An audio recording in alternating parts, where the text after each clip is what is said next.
திருச்சிற்றம்பலம். பக்கம் மூன்றின் மூன்று ஏதுடைய பொருளை உணரத்தக்க ஞானம் தன்பொருட்டாம். பிறர்தம் பொருட்டாம் அனுமானம். தொக்க இவற்றால் பிறர் தெளியச் சொல்லல் ஆகும். அச்சொல்லும் மிக்க அன்னுவயத்தினோடு வெதிரேகச் சொல் என இரண்டாம். இந்த பாடலில் சுவாமிகள் அனுமான அளவையின் உட்பிரிவையும் அந்த அனுமான அளவைக்கு பயன்படும் கருவிகளின் பெயர்களை எடுத்து கூறுகின்றார். அனுமான அளவை என்பது மறைந்திருக்கின்ற ஒரு பொருளை அதை விட்டு நீங்காத ஒரு பொருளை கொண்டு கண்டு அறிவது அனுமான அளவை. மூன்று அளவைகளில் காண்டல், கருதல், உரை என்ற மூன்று அளவையில் உரை அளவை உயர்ந்தது. ஆனால் கடவுளின் இருப்பை உரை அளவையில் சொன்னால் எல்லோரும் ஏற்றுக்கொள்ள மாட்டார்கள். அதற்காக காட்சிப்படாத இறைவனை காண்டல் அளவையிலும் காட்ட முடியாது. எனவே கருதல் அளவையில்தான் இறைவனுடைய இருப்பை காட்ட முடியும். அதனால்தான் சுவாமிகள் கருதல் அளவையை பற்றி விளக்கமாக எடுத்து கூறியிருக்கின்றார். மறைந்திருக்கின்ற ஒரு பொருளை அதை விட்டு நீங்காத பொருளை கொண்டு அறிவது கருதல் அளவை. அனுமான அளவையில் ஒரு பொருளை அறிந்து கொள்வதற்கு மூன்று ஏதுக்கள் பயன்படும். ஏதுக்கள் என்பது இன்ன காரணத்தால் இந்த பொருள் இருக்கிறது என சொல்வது ஏது அல்லது காரணம். ஏது என்பது வடசொல்.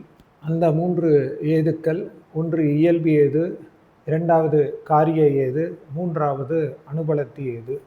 அனுமான அளவைக்கு துணை செய்யும் தலங்கள் மூன்று உண்டு. ஒன்று பக்கம், இரண்டாவது சபக்கம், மூன்றாவது விபக்கம். இந்த மூன்று ஏதில் ஏதாவது ஒரு ஏதை எடுத்து இந்த மூன்று தலங்களில் பொருத்தி பார்த்தால் அந்த பொருள் உண்மையா இல்லையா என்பதை நாமே அறிந்து கொள்ளலாம். இறைவனுடைய இருப்பை மட்டுமல்ல, நடைமுறை வாழ்க்கையில் நாம் அறிந்து கொள்ள வேண்டிய எந்த ஒரு பொருளையும் அல்லது யாரோ ஒருவர் சொல்கின்றார் அந்த கூற்றை கூட நாம் இந்த பக்கங்களில் வைத்து ஆராய்ந்து பார்த்தால் அவர்கள் சொன்னது உண்மையா இல்லையா என்பது நாமே தெரிந்து கொள்ளலாம்.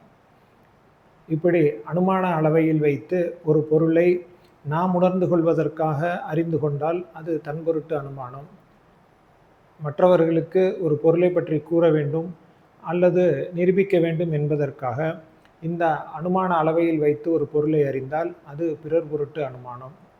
அப்படி அறிந்து கொண்ட அந்த பொருளை இரண்டு வழிகளில் எடுத்து சொல்லலாம்.